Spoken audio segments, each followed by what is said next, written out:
Good morning, everybody. Happy Tuesday, Morning Manna. Get your coffee and let's pick right up. We're going to, I think, finish the book of Titus today. We're in chapter 3. We're going to pick up in verse 12. He says this: "As soon as I send Artemis and Tychicus to you, do your best to come to me in Nicopolis, because I have decided to winter there. Do everything you can to help Zenas the lawyer and Apollos on their way, and see that they have everything they need. Our people must learn to devote themselves to doing what is good in order to provide for urgent needs and not live unproductive lives."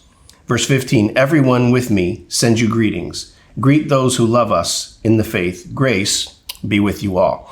Now, the first part of this letter is they're being told very simply that, hey, I'm sending a couple people to you, and I want you to do your best to make them comfortable. I'm going to stay here for the winter, and do what you can to help these people in what they need. Be basically, be Christian to them. Be believers. Be hosts. Be gracious to them.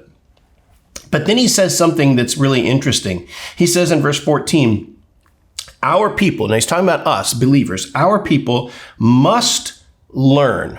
So he is seeing something that he is wanting to be fulfilled, that he wants to see more of, and he's not seeing that. So he says, our people must learn to devote themselves to doing what is good.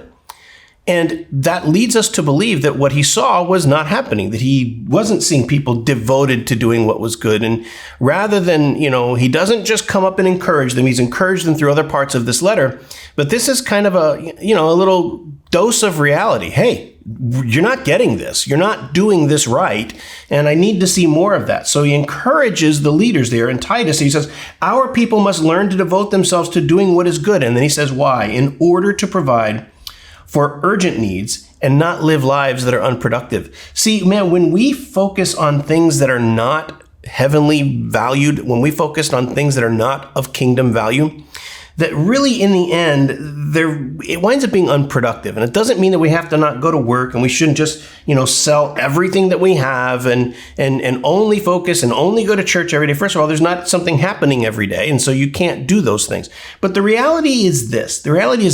We need to be kingdom minded. We read about this in Matthew. It says, seek first the kingdom and all of these other things will be granted unto you. Because when we're kingdom minded, man, we have a tendency to focus better. We unite better, and we're not unproductive in our lives. And he says, everyone sends you your greetings. Greet those who love us in faith, and grace be with you all. Just a reminder that it is the grace of Christ, the grace of God, that saves a man and nothing else. Nothing else. So what's your devotion for today?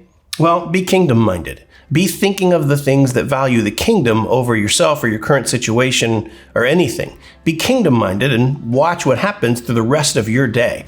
It will be good things. Your day will be productive. And that's your devotion for today. As always, guys, remember to like, subscribe, hit the bell icon so you can be made aware every time we put out a new video. Go bless somebody else today, and we will see you tomorrow.